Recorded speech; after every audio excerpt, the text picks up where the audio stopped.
आज कर रहे हैं हम लोग एसिड, बेस एंड सॉल्ट।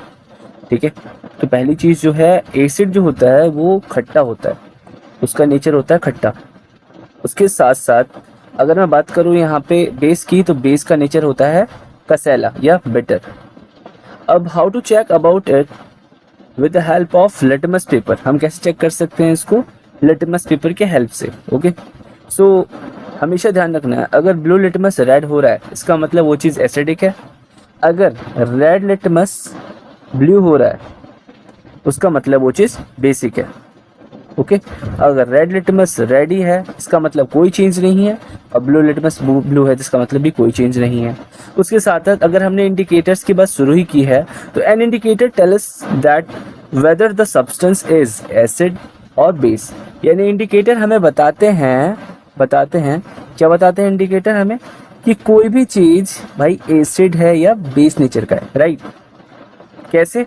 अब बेसिकली तो कलर चेंज होता है ना। अब हम पढ़ेंगे इसके बारे में। 3 तरह के यहाँ पे इंडिकेटर्स होते हैं, ठीक है। पहला होता है नेचुरल इंडिकेटर, जो हम नेचर से एक्सट्रैक्ट करते हैं। जैसे हमने ऊपर पढ़ा अभी, लिटमस पेपर हम नेचर से एक्सट्रैक्ट करते हैं, ठीक है। Red cabbage, okay, and the last one is turmeric. बहुत सारे हैं पर हमारे लिए ये 3 मोस्ट इंपॉर्टेंट है फिलहाल अभी पढ़ना। उसके बाद सेकेंडली होते हैं यहाँ पे ऑल फैक्टर इंडिकेटर्स, जिनकी स्मेल टेक्सचर चेंज हो जाती है, ठीक है। लिखा है यहाँ पे indicators which changes their odour with acid and base, जैसे क्लोव हो गया और वनीला हो गया। ओके, हमेशा याद रखना है कि जो क्लोव एंड वनीला होता है ये ऑल फैक्टर इंडिकेटर होते हैं एसिड एंड बेस के लिए। And the last one is synthetic indicators, यानी वो इंडिकेटर्स जो कि मैनमेड है, ह्यूमंस ने बनाए हैं for testing acid and bases. उसमें आते हैं हमारे मिथाइल ऑरेंज आते हैं, और एक होता है फिनोफेथलीन, ओके, जो कि क्या है, लेबोरेटरी में बनाए गए एसिड एंड बेस टेस्टर्स है या इंडिकेटर्स है। अब यहाँ हम बात कर रहे हैं सबसे पहले एसिड्स की। Okay, so acids have sour taste. Acid का टेस्ट कैसा होता है? खट्टा होता है, ये पहले बार बता दिया। यानी तुमने जितने भी फ्रूट्स खाए होंगे जो सिट्रस नेचर के हैं, सिट्रस नेचर का मतलब होता है खट्टे होते हैं। जैसे कुछ भी ले लो, लेमन ले लो, लेमन का जो पीएच होता है वो होता है 2.2। ओके, अब पीएच का मतलब होता है यहाँ पे पावर ऑफ हाइड्रोजन, ये हम आगे डिस्कस करेंगे। सेकंड है acid solutions conduct electricity. Acid solutions easily electricity को कंडक्ट कर सकते हैं। अब क्यों कर सकते हैं? सिंपल रीजन ये है क्योंकि इसके अंदर प्रेजेंट होते हैं आयंस। आयंस की मौजूदगी में, फ्री आयंस की वजह से इजीली इलेक्ट्रॉन मूव होते हैं, और इलेक्ट्रॉन की मूवमेंट के कारण इलेक्ट्रिसिटी कंडक्ट हो जाती है। तीसरा है यहाँ पे एसिड प्रोड्यूस H+ आयंस। जो एसिड्स होते हैं वो वाटर में मिक्स करने के बाद H+ आयंस को रिलीज करते हैं पानी के अंदर, ठीक है। और यहाँ पे है डाइल्यूशन इज एक्सोथर्मिक प्रोसेस, यानी अगर एसिड को पानी में मिलाया जाएगा तो वो एक एक्सोथर्मिक रिएक्शन होगी, जो आपने चैप्टर 1 में पढ़ा होगा। सो एक्सोथर्मिक प्रोसेस और exothermic reaction is a reaction in which heat is produced. यानी एक्सोथर्मिक रिएक्शन वो रिएक्शन होता है जिसमें हीट प्रोड्यूस होती है। ओके, आगे देखो, acid present in plants, let me change, okay, acid present in plants, okay, and animals are weak acids. That means जो भी एसिड प्रेजेंट होता है एनिमल एंड प्लांट में वो वीक होता है। ऑब्वियसली वीक होना एक जेन्युइनली अच्छा रीज़न है, इसलिए क्योंकि वीक एसिड नहीं रहेंगे तो जो प्लांट एंड एनिमल है वो सर्वाइव ही नहीं कर पाएंगे, बिकॉज हम भी ऑर्गेनिक मटेरियल से बने, हमारी बॉडी भी ऑर्गेनिकली डेवलप्ड है। तो अगर हायर ऑर्डर एसिड होगा या बहुत ही कॉन्सेंट्रेटेड एसिड होगा तो हमारी बॉडी को डाइल्यूट कर देगा या उस प्लांट को डाइल्यूट कर देगा, राइट। देखो, it ionize on dissolving in water. That means अभी जस्ट मैंने आपको बताया था ऊपर कि जैसे ही हम इसे पानी में डिसॉल्व करते हैं तो ये आयंस रिलीज करना स्टार्ट कर देती है, पानी में, जिसकी वजह से पानी इजीली वो इलेक्ट्रिसिटी को कंडक्ट कर पाता है। It changes blue litmus into red colour. ऊपर पढ़ लिया आपने कि ये इजीली ब्लू लिटमस को रेड में कन्वर्ट कर देता है, राइट। ये सारी इसकी प्रॉपर्टीज़ हैं और ख़ास बात ये सारी इसकी कैरेक्टरिस्टिक्स भी हैं। अब आगे देखो, केमिकल प्रॉपर्टीज ऑफ एसिड्स। अब हमने बेसिक चीज़ें तो पढ़ ली कि एसिड क्या करता है, कैसे करता है। अब ये देख रहे हैं कि एसिड्स की जो केमिकल प्रॉपर्टीज होती हैं वो कौन कौन सी होती हैं।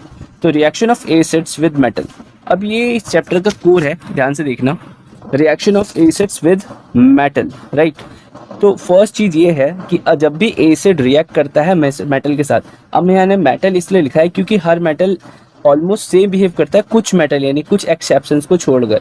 तो salt corresponding to metal and H2 gas are produced. So whenever acid react with metal it always results in salt and water. तो एसिड मेटल से रिएक्ट करने के बाद क्या बनाता है हमेशा, सॉल्ट एंड वाटर। एग्जाम्पल यहाँ पे लिखे हुए बहुत सारे, इस एग्जाम्पल्स को याद कर लेना बहुत अच्छा रहेगा, क्योंकि जब बोर्ड में तुम साइंस का पेपर लिखोगे तो साइंस का जो बेस होता है एक्चुअल में एग्जाम्पल्स होते हैं। The examiner is not judging you on your answer, वो ये चेक करेगा लास्टली कि तुमने जो उसके एग्जाम्पल्स लिखे हैं वो कितने एग्जैक्ट है या एक्यूरेट है। तो ध्यान से देखो यहाँ पे HCl प्लस कैल्शियम क्या प्रोड्यूस करता है, calcium chloride and hydrogen gas. So you know there is one thing which is constant, यहाँ पे हाइड्रोजन गैस तीनों में रिलीज हो रहा है। एज वेल एज यहाँ पे हम क्या बनाते जा रहे हैं, हम यहाँ पे मेटल सॉल्ट क्रिएट करते जा रहे हैं। यहाँ पे कैल्शियम क्लोराइड का मेटल सॉल्ट है, यहाँ पे मैग्नीशियम सल्फेट का मेटल सॉल्ट है, और लास्ट में सोडियम क्लोराइड जो कि पता है हाउस सॉल्ट बोलते हैं इसे, राइट। ये हमारे घर में यूज होता है। उसके साथ ही एक चीज़ और याद रखना कि सोडियम जो होता है ना, ये हाईली रिएक्टिव होता है, राइट। ये हाईली रिएक्टिव है, क्यों होता है, क्योंकि इसकी वैलेंसी वीक होती है ना, और वह ज़्यादा वाइग्रस भी है, और साथ में सोडियम पानी के साथ बहुत ही ज़्यादा एक्सोथर्मिकली रिएक्ट करता है। ये सारी चीज़ें आनी चाहिए। सेकंड चीज़ है reaction of acids with base, यानी क्या होगा जब एसिड रिएक्ट होगा बेस के साथ। Same salt and water are formed by reaction of acid with base. तो कभी भी अगर एसिड रिएक्ट करता है बेस के साथ तो क्या सेम चीज़ क्या क्या बन जाएगा, वहाँ पे सॉल्ट और वाटर ही फॉर्म होगा, ओके। और लेकिन यहाँ पे एक खास चीज़ ये है कि जब भी एसिड एंड बेस आपस में रिएक्ट करते हैं तो वो एक दूसरे को न्यूट्रलाइज कर देते हैं। क्या कर देते हैं, एक दूसरे को न्यूट्रलाइज, इसलिए इसको क्या कहा जाता है, न्यूट्रलाइजेशन रिएक्शन।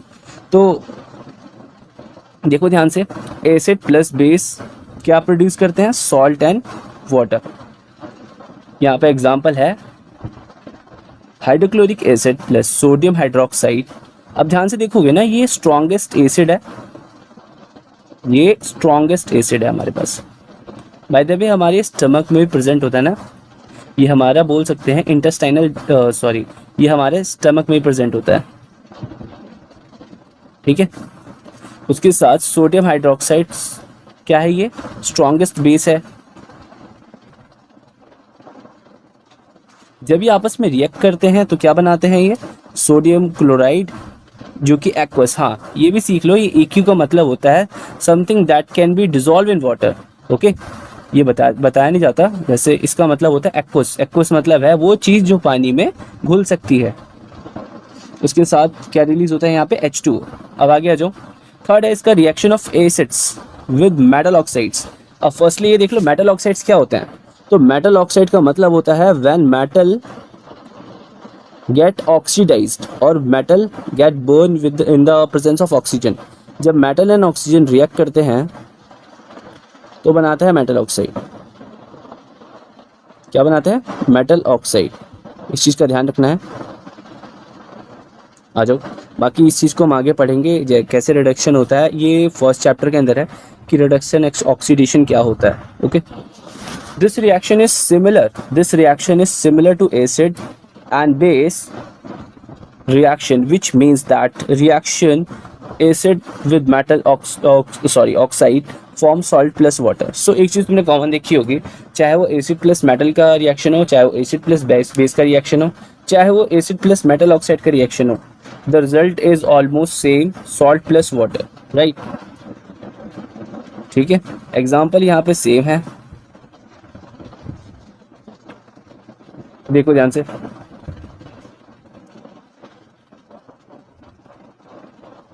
क्या लिया हमने, कौन सा एसिड लिया यहाँ पे, हमने लिया यहाँ पे hydrochloric acid plus sodium oxide, जो बनाएगा क्या, सोडियम क्लोराइड एंड वाटर। फिर आते हैं यहाँ पे हम एसिड प्लस मेटल कार्बोनेट और मेटल हाइड्रोजन कार्बोनेट। अब यहाँ पे बहुत ही हैवी हैवी सा नेम है, लेकिन ये नेम बस मर्जिंग की वजह से है। यहाँ पे मेटल जब रिएक्ट करता है हाइड्रोजन से और कार्बन से, तो एक साथ तीनों की जो रिएक्शन होती है इसके बाद वो बन जाते हैं मेटल हाइड्रोजन कार्बोनेट। यहाँ पे क्या होगा, जब भी एसिड रिएक्ट करेगा मेटल कार्बोनेट से, मेटल कार्बोनेट या मेटल हाइड्रोजन कार्बोनेट से, तो क्या प्रोड्यूस करेगा। ध्यान से देखना, यहाँ पे कार्बन की प्रेजेंस के कारण बस CO2 रिलीज होता है, अदरवाइज अभी भी प्रोडक्ट हमारा सेम है, सॉल्ट प्लस वाटर ही है, राइट। यहाँ पे एग्जाम्पल्स बहुत इंपॉर्टेंट है, मेरी बात ध्यान में रखना। बिना एग्जाम्पल्स के अगर तुम आंसर लिखते हो बोर्ड के एग्जाम्स में, तो वो उतने इम्पैक्टफुल नहीं हो पाएंगे जितना एग्जाम्पल्स के साथ में होंगे, राइट। ध्यान से देखने से क्या है फिर से।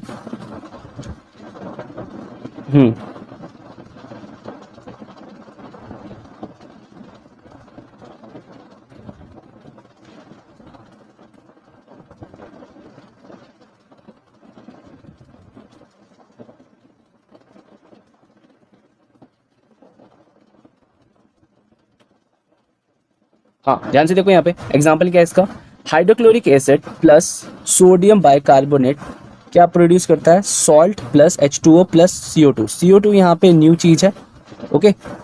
उसके बाद सेकेंड एग्जाम्पल देखोगे इसका, तो क्या है, HCl plus sodium hydrogen carbonate same चीज प्रोड्यूस करेगा, salt plus water plus CO2, ठीक है। आगे देखो बेस क्या होता है, राइट। तो हम बेस की चीजें पढ़ते हैं पहले जल्दी से। तो बेस का पता है, एक कड़वा कसैला टेस्ट होता है बेस का, ये ऊपर बताया था। उसके साथ base soluble in water called an alkaline. हाँ, ये इंपॉर्टेंट चीज़ है कि जो बेस होते हैं वो इजीली पानी मिल सकते हैं, उनको हम कहते हैं एल्कली, ठीक है। बेसिस फील सोपी टू टच, यानी जब आप बेस को टच करते हो तो आपको सोपी या बोल सकते हैं एक लाइक स्मूथ फील आता है। A base can neutralize an acid, यह ऊपर तुमने पढ़ लिया है कि जो बेस है वो एक्सेसिव एसिड को न्यूट्रलाइज कर देता है। इसका सबसे अच्छा एग्जांपल क्या है, तुमने सुना होगा लोगों को एसिडिटी हो जाती है ना, राइट। तो एसिडिटी में लोग क्या लेते हैं, याद रखना, तब लोग खाते हैं या पीते हैं milk of magnesia, milk of magnesia. अभी होता है क्या है बोलोगे, तो कह सकते हैं ये एक टाइप का बेस होता है। क्या होता है, एक टाइप का बेस, जिसे हम क्या कहते हैं, जिसे हम एंटासिड भी कहते हैं, ठीक है। उसको लेने के बाद क्या करता है, वो एक्सेसिव हमारे बॉडी में बनने वाले एसिड को न्यूट्रलाइज करता है, जिसकी वजह से थ्रॉट बर्निंग और अदर जो भी जितने भी टाइप के प्रॉब्लम्स होते हैं उसे छुटकारा मिल जाता है, राइट। अब देखो केमिकल प्रॉपर्टीज क्या क्या होती है बेस की। Reaction of base with metal, when a base reacts with metal, then a metal salt and H2 gas produce या form, ओके। सो यहाँ पे क्या सॉल्ट के साथ H2 गैस रिलीज करता है जब भी बेस रिएक्ट करता है मेटल के साथ, राइट। एग्जाम्पल क्या लोगे यहाँ पे, हाँ, एग्जाम्पल क्या है इसका, sodium hydroxide plus zinc equal to sodium zincate plus में हाइड्रोजन गैस, ओके। दिमाग में रखने की चीज ये है, not all metal react with the base to form salt and H2। Keep in your mind that not all metals react with base to form salt and H2। Base react with acids, ऊपर पढ़ लिया है अच्छे से, base plus acid is salt plus water. अब देखो base plus non metal oxide, अब इसमें क्या रिजल्टेंट है हमारे पास, जब भी base plus non metal oxide आपस में रिएक्ट करते हैं ये सॉल्ट प्लस वाटर प्रोड्यूस करते हैं, ओके। एग्जाम्पल क्या लोगे, सोडियम हाइड्रोक्साइड प्लस सल्फेट, क्या बनाएगा ये, सोडियम सल्फेट प्लस वाटर, ठीक है। इस चीज को ध्यान में रखना है, इसी के बेसिस पे क्वेश्चन आएंगे। उससे पहले हम इस चैप्टर को अच्छे से समझ लेते हैं ना। What happens to an acid और बेस इन वाटर सॉल्यूशन, क्या होगा अगर हम एसिड या बेस को मिलाते हैं पानी के अंदर या वाटर सॉल्यूशन या डाइल्यूट करते हैं इसको। तो सबसे पहली चीज ये है कि आयन गेट डिसएसोसिएटेड इन वाटर। खास बात क्या है, जो उसके आयन्स होंगे वो वाटर में रिलीज हो जाएंगे, राइट। अब इसमें भी दो अलग अलग चीजें क्या हैं, जो एसिड होता है ना, समझो ये पानी का एक बहुत बड़ा लाइक टब टाइप का है, राइट। अब इसमें अगर मैं पानी भर देता हूँ, let me change the colour, so मान लो ये पानी से भरा हुआ है, ओके। अगर मैं गलती से इसमें एसिड मिला दूँ ना, अगर इसमें एसिड मिलाऊंगा तो एसिड क्या है, इसको H आयन देने लगेगा। H आयन मतलब है हाइड्रोजनाइज कर देगा इसको, राइट। हाइड्रोजन बहुत सारे हो जाएंगे इसमें। एट द सेम टाइम वही सेम चीज ये सेम चीज़ ही ले लेते हैं यहाँ पे है, इसे इसे कॉपी कर लिया हमने, देखो ध्यान से। ओके, अब क्या एक खास चीज़ होगी इसमें,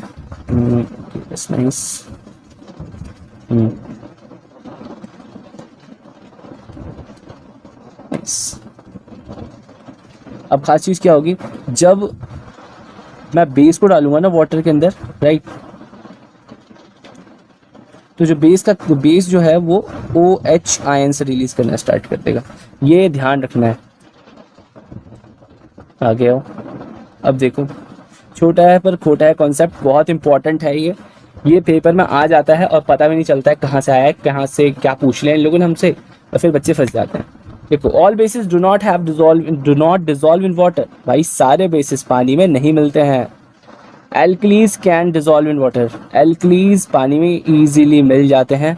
उसके साथ सोपी टू टच, बिटर एंड कोरसिव, ये सोपी होते हैं और बिटर एंड कोरसिव भी होते हैं, ठीक है भाई, टेस्ट मत करने लगना, इसको दिक्कत हो जाएगी। आगे आ जाओ।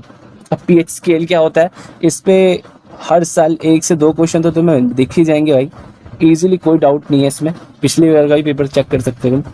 देखो, अब पीएच स्केल क्या होता है, पीएच स्केल एक यूनिट होती है, ठीक है, जो कि ये बताती है कि कोई चीज़ कितनी एसिडिक है या कोई चीज़ कितनी बेसिक है, राइट, समझना है यहाँ पे।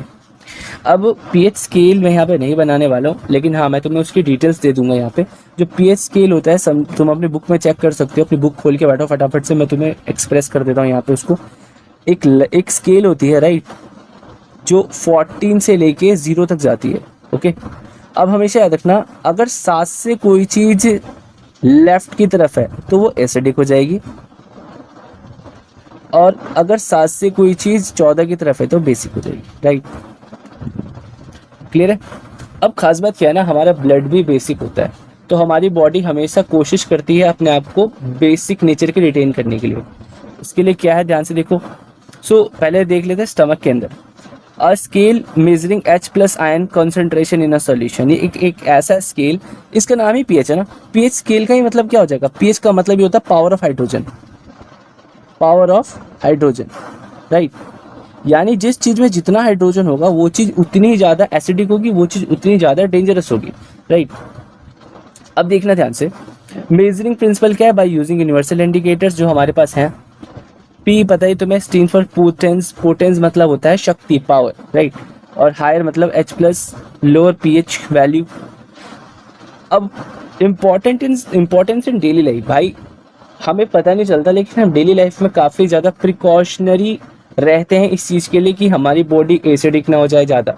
अब बात अलग है, हमें ये चीज़ें पता नहीं चलती है, लेकिन हाँ ये चीज़ कंटिन्यूसली हमारे डेली हैबिट्स के अंदर है।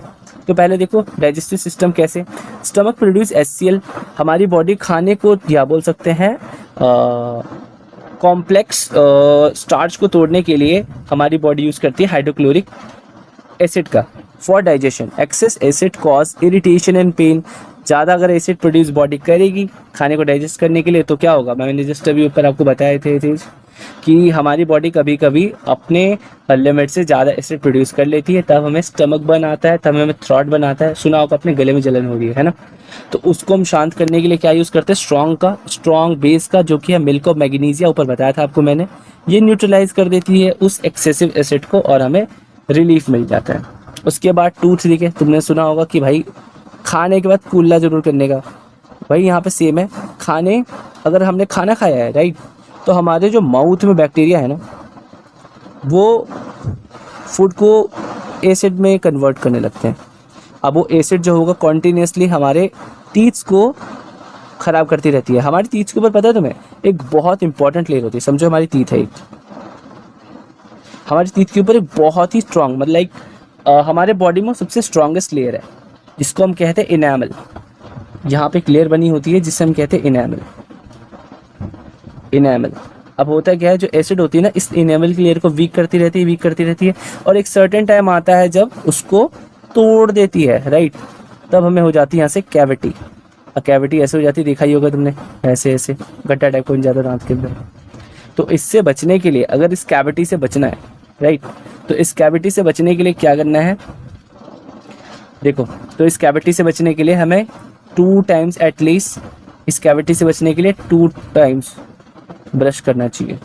एक बार दिन में, एक बार रात में खाने के बाद, ताकि हम अपने टीथ को बचा सकें।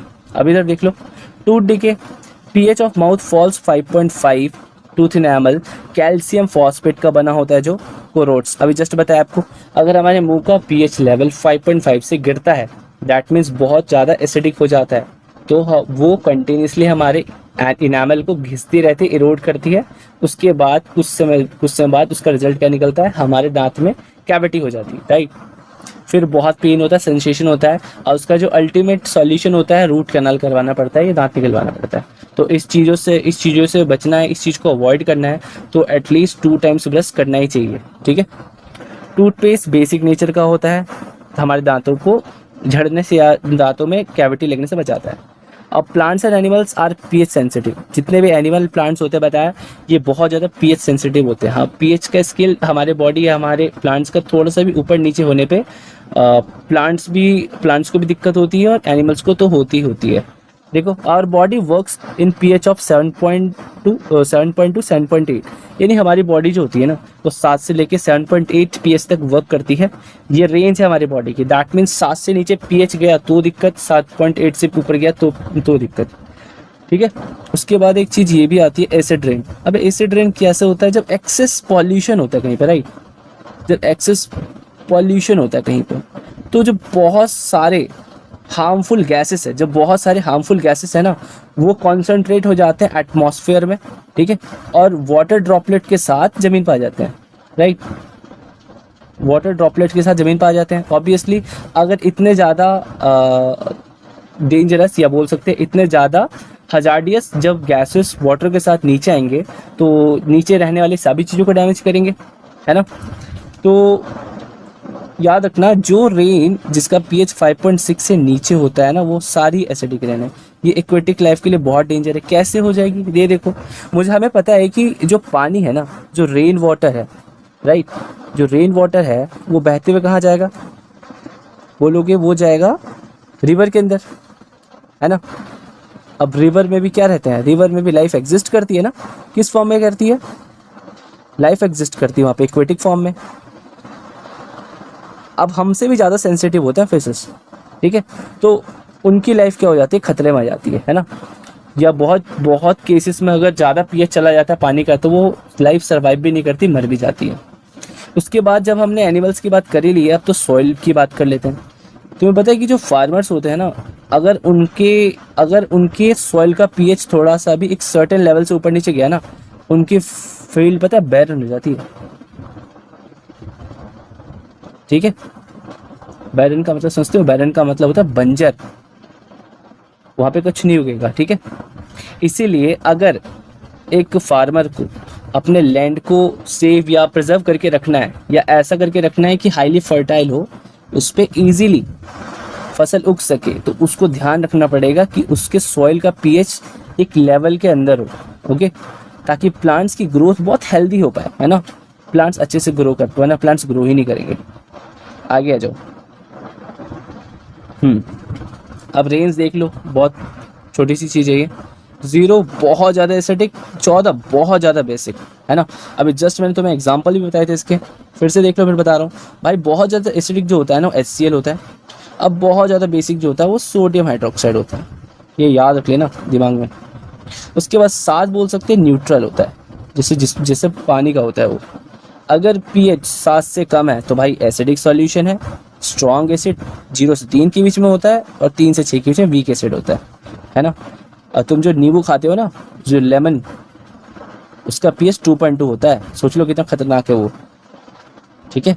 तो हमारे मुंह में जो सेंसेशन आती है ना, वो एक्चुअल में उस लेमन के एसिड की वजह से आती है, जो इतना ज़्यादा स्ट्रांग होता है ना, कि हमारे नर्व्स को पूरा हिला के रख देता है। अब देखो, अगर 7 से ऊपर है पीएच तो बहुत बेसिक सॉल्यूशन है, ठीक है। वीक बेस 8 से 11, स्ट्रॉन्ग बेस 12 से 14 के बीच में होता है। अब देख लो ये भी, कॉमन सब्सटेंस पीएच सलाइवा 7.4 होता है हमारे सलाइवा बिफोर मील। क्यों बिफोर मील लिखा है बताओ? क्योंकि मील खाने के बाद हमारे बॉडी में, हमारे माउथ में पहुंचता है फूड। अब फूड को बैक्टीरिया, हमारे माउथ की जो बैक्टीरिया होते हैं, वो हमारे माउथ का पीएच एसिडिक लेवल पे ले जाते हैं, भाई काम खराब हो जाता है ना।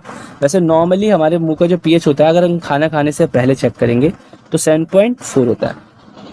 उसके बाद सलाइवा खाने के बाद 5.8 के आसपास पहुंच जाता है। बस कोशिश करना 5.5 ना पहुंचे, वरना फिर डॉक्टर के पास चक्कर लगाते फिरोगे, डेंटिस्ट के पास। फिर गैस्ट्रिक जूस जो हमारी बॉडी प्रोड्यूस करती है, अब अंदाज़ा लगा लो हमारे बॉडी के अंदर इतना खतरनाक एसिड एग्जिस्ट करता है, HCl। तभी तो इतनी सारी हम जो चीज़ खाते हैं इजीली डाइजेस्ट हो जाती है। लेमन का तो मैं बता ही दिया 2.2 होता है, ठीक है। बट खास बात क्या है ना, लेमन नेचर से आया हुआ एसिड है, तो हमारी बॉडी के लिए कहीं ना कहीं फेवरेबल है, हम उसे इजीली डाइजेस्ट कर लेते हैं, हमें कोई दिक्कत नहीं होती। बट अगर यही एसिड सिंथेसाइज्ड या बोल सकते हैं ह्यूमन मेड होता ना, तो हमारी बॉडी से सर्वाइव नहीं कर पाएगी। प्योर वाटर या ब्लड का जो pH होता है 7.4 होता है, और मिल्क ऑफ मैग्नीशिया का 10 होता है, जो कि हेल्प करती है हमें क्या करने में, जो हेल्प करती है हमारी बॉडी के एक्सेसिव एसिड्स को न्यूट्रलाइज करने में, ठीक है। ये चीज़ याद रखनी है हमें। उसके बाद सोडियम हाइड्रोक्साइड बता ही दिया है, गुरु है सभी एसिड्स सभी बेसिस का। आगे आ जाओ, यहाँ पे कुछ एसिड्स है जो कि हमें नेचर से मिलता है ना, तो वो भी चीज़ तुम याद कर लोगे तो तुम्हारे लिए ही बेनिफिट होगा। पहले है सिट्रिक एसिड, देख रहे हो यहाँ पे, चाहे वो नींबू हो, चाहे वो संतरा हो, चाहे वो आंवला हो। आंवला वैसे विटामिन सी का बहुत अच्छा सोर्स है, ये सारे हैं लेकिन विटामिन सी बहुत ज़्यादा पाई जाती है आंवला के अंदर। वैसे विटामिन सी का सबसे जो गॉड लेवल सोर्स है वो एक बेरीज होती हैं, फिलहाल वो यहाँ पे है नहीं इसलिए उस बेरीज की हम बात नहीं करेंगे।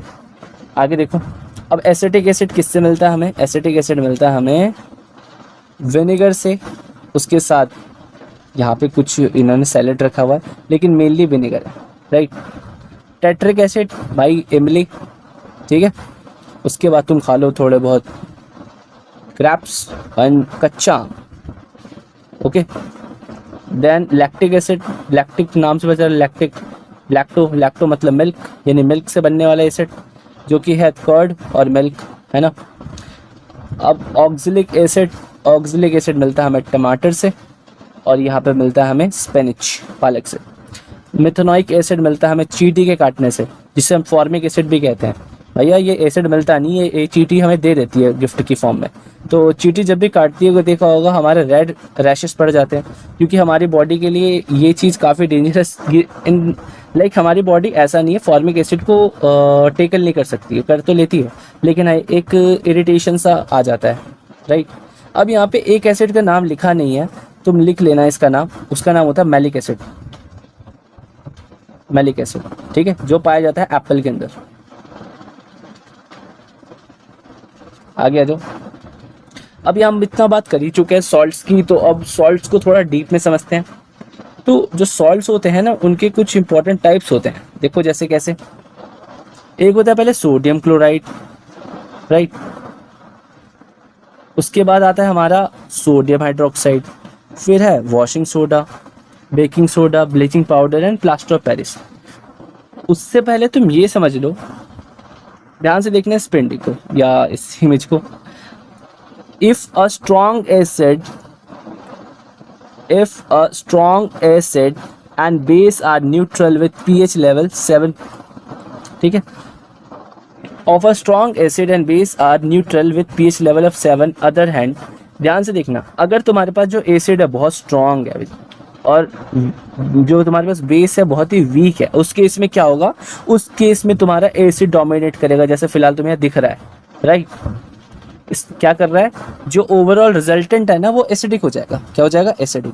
दिख रहा है साफ साफ, बेचारा देखो एसिड को कैसे, सॉरी बेस कैसे एसिड को पूरा पीट पाट रहा है ना, यानी वो चीज़ क्या हो जाएगी, अपने आप ही एसिडिक हो जाएगी। तो इसका कंक्लूजन क्या है, कंक्लूजन ये है कि अगर हम कभी भी स्ट्रॉन्ग एसिड के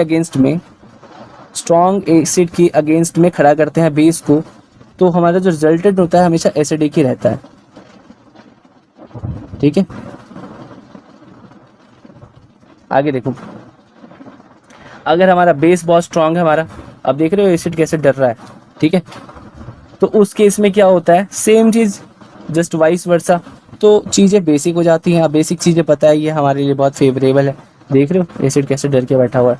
तो अगर स्ट्रॉन्ग बेस है, अगर तुम्हारा स्ट्रॉन्ग बेस है, उसके साथ तुमने ले लिया, तो एक मिनट, एक वीक एसिड कुछ ऐसे, तो जो रिजल्टेंट है वो कैसा हो जाएगा, बेसिक नेचर का हो जाएगा, ये बेस नेचर का हो जाएगा। आ जाओ, अब पहली चीज है sodium chloride, the common salt that obtained is an important raw material for various material of daily use such as sodium hydroxide, baking soda, washing soda, bleaching powder and more. यानी भाई जो कॉमन सोल्ट होता है ना, उसको अलग अलग चीज़ों के फॉर्मेशन के लिए हम यूज़ करते हैं। तो सबसे पहला जो इसमें आता है वो है सोडियम हाइड्रोक्साइड, ठीक है। यानी सोडियम हाइड्रोक्साइड हमने कैसे बनाया देख लेते हैं भाई। अब ये चीज़ें तुम्हारे लिए काफ़ी कॉम्प्लेक्स होंगी, तुम्हारे बुक में इसकी सिंपल इमेज बनी हुई है, ठीक है। अब वो सिंपल इमेज, वेट, ओके, ध्यान से देखना ये है क्या इमेज। तुम्हारे बुक में एक इमेज कुछ ऐसे बनी होगी, अगर बुक है तो निकाल के देख लो, मैं यहाँ पे इमेज बना रहा हूँ उसकी। बाकी मैं तुम्हें ये समझाऊंगा, ये ज़्यादा अच्छे से ब्रीफ वाली इमेज मैंने ली है। यहाँ पे तुम्हारी बुक में एक ऐसी इमेज बनी होगी, ठीक है, समथिंग लाइक दिस। अब ये इमेज है क्या, ध्यान से देखना। इसमें हम ब्राइन पढ़ते हैं, ब्राइन मतलब होता है नमकीन पानी। अब ये है क्या, देखो, जैसे हम इस चेम्बर्स के अंदर ना क्या करते हैं, हम इस चेम्बर्स के अंदर क्या भर रहे हैं बताओ। हम इस चेम्बर्स के अंदर भर रहे हैं ब्राइन। ब्राइन मतलब होता है salt plus water, right, salt plus water. अब होता क्या है, हमने इसमें क्या किया है, हमने इसमें 2 रॉड लगा दिए हैं, ठीक है। जो रॉड एक पॉजिटिव और एक नेगेटिव है, राइट, दिख रहा है तुम्हें साफ साफ, एक रॉड पॉजिटिव और एक रॉड नेगेटिव है। जो पॉजिटिव रॉड होगा ना, तुम्हें पता है यहाँ पे सेम वही रूल लगेगा जो मैग्नेटिज्म में लगता है, पॉजिटिव चीजें नेगेटिव चीजों को अट्रैक्ट करती हैं। तो जो पॉजिटिव चीज है ना, वो किसको अट्रैक्ट करेगी, बोलोगे क्लोरीन को अट्रैक्ट करेगी, राइट। किसको अट्रैक्ट करेगी, क्लोरीन को। अब क्लोरीन को अट्रैक्ट करेगी, यानी इस चेम्बर में क्लोरीन गैस दिख रहा है तुम्हें ऊपर जा रहा है, राइट, ये क्लोरीन गैस आउट हो गया। उसके साथ जो तुम्हारा नेगेटिव है वो पॉजिटिव चीजों को अट्रैक्ट करेगा, जो यहाँ तुम्हारा हो जाएगा क्या, हाइड्रोजन हो जाएगा, राइट।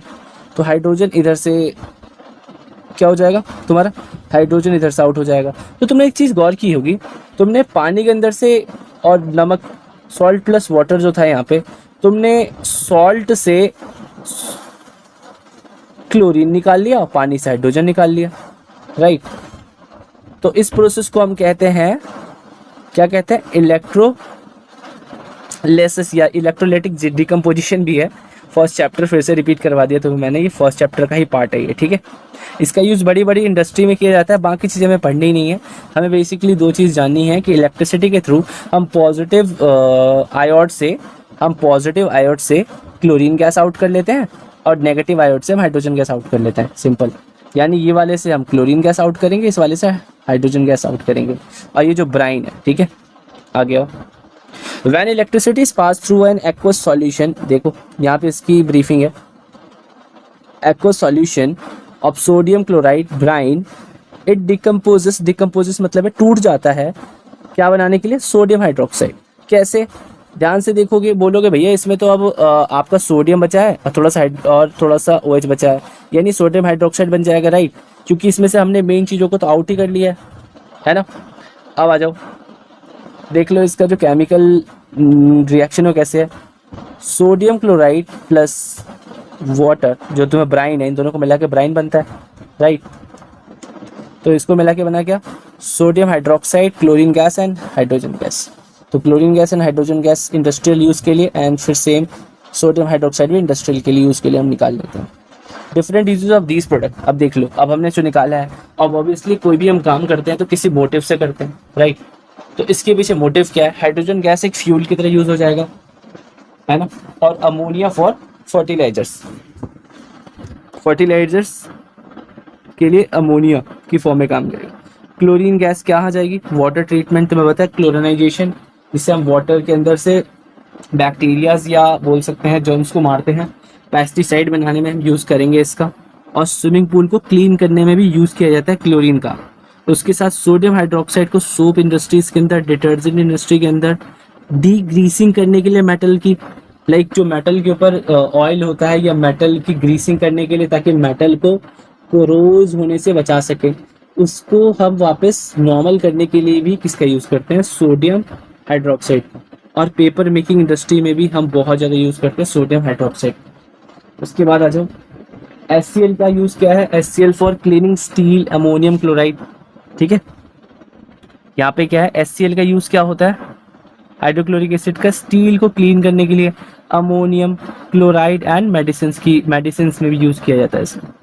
अब ब्लीच का यूज़ क्या होता है ये भी देख लो। Household bleaches, bleaching fabric, यानी हाउस होल्ड ब्लीचेस तो पता है घर में ब्लीच का यूज़ होता ही होता है, और फैब्रिक को भी ब्लीच करने के लिए ब्लीच का यूज़ किया जाता है। ब्लीच का मतलब पता ही होगा, उसको कलरलेस बनाना है ना, ताकि उसको डिफरेंट कलर्स में डाई कर सकें। अब उसके बाद आ ही गए तो ब्लीचिंग पाउडर समझ लेते हैं। तो chlorine is produce during the electrolysis. तुमने देखा ऊपर अभी हमने क्लोरीन गैस बनाया, राइट? तो इलेक्ट्रोलिसिस ऑफ सोडियम में तो पता चल गया तुम्हें, है ना, कि सोडियम क्लोराइड के थ्रू हमने क्लोरीन गैस को प्रोड्यूस किया। This chlorine gas then use for the manufacture of bleaching powder. उसके बाद ब्लीचिंग पाउडर में इसका यूज़, बनाने में इसका यूज़ किया जाता है। तो bleaching powder is produced by the action of chlorine और ड्राई स्लेक लाइम, जिसे हम बोलते हैं कैल्शियम हाइड्रोक्साइड, राइट? तो ये क्वेश्चन पूछा जाता है, इसे क्वेश्चन याद कर लेना, इसके रिएक्शंस को याद कर लेना, राइट? कैल्शियम हाइड्रोक्साइड को जैसे ही मैं क्लोरीन गैस से रिएक्ट करवाता हूँ तो वैसे ही वहाँ से मुझे क्या मिलता है मुझे कैल्शियम क्लोराइड प्लस में हाइड्रोजन गैस। आगे देख लो, अब यूज़ क्या है पता है तुम्हें? For disinfecting drinking water, for manufacturing chloroform, ठीक है। उसके बाद एज एन ऑक्सीडाइजिंग एजेंट, क्योंकि ऑक्सीजन प्रेजेंट है इसमें तो ये ऑक्सीडाइजिंग एजेंट की तरह बिहेव करता है। For bleaching cotton and linen in the textile industry, bleaching powder को समझ गए, ठीक है। इसका यूज़ कहाँ किया जाता है? कॉटन इंडस्ट्री में किया जाता है, कपड़ों को ब्लीच करने के लिए। उसके बाद baking soda, the soda commonly use in the kitchen, पता है भाई घर में पकौड़े खाए होंगे, पकौड़े को क्रिस्पी बनाने के लिए इसका यूज़ किया जाता है ना। It is also use to cook faster, अगर जल्दी खाना बनाना है तो इसका यूज़ किया जाता है। It is mild non corrosive base होता है ये। जैसे इसका बनता कैसे है, इसका रिएक्शन क्या है? सोडियम क्लोराइड को H2O plus CO2 plus NH3 nitrate, इससे बना क्या हमारे पास? इससे बना हमारे पास अमोनियम क्लोराइड और सोडियम हाइड्रोजन कार्बोनेट, ठीक है। उसके बाद what happened when it is heated during cooking. अब तुम्हें पता है कि बेकिंग सोडा हमने खाने में डाला, भाई गर्म तो होगा ही। अब ऑब्वियसली जितने भी रिएक्शन होंगे खाना बनाने वक्त तो हीट के कारण ही होंगे। हीट उसका बेस है, हीट क्या करता है? उस रिएक्शन को ट्रिगर करता है ना।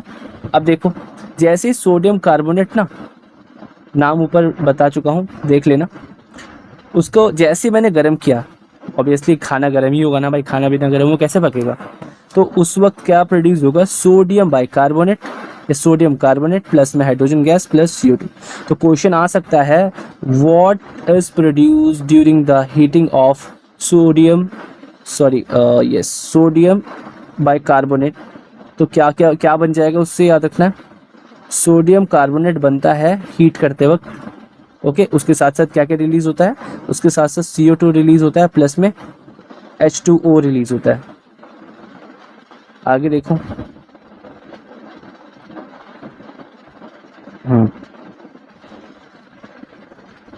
यूज क्या है इसका? For making baking powder which is a mixture of baking soda, sodium hydrogen carbonate and mild edible acids such as tetric acid. When baking powder is heated or mixed in water, तो baking powder ये रहा, sodium hydrogen carbonate, मैंने यहाँ पे लिखना भूल गया था H, तो देख लेना है ना, ध्यान से गलत मत कर देना इसे।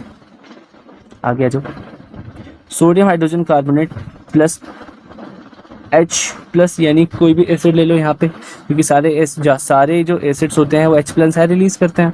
तो उस वक्त हमारे पास क्या प्रोडक्ट आएगा? Carbon dioxide plus hydrogen gas plus में sodium salt of acid, right.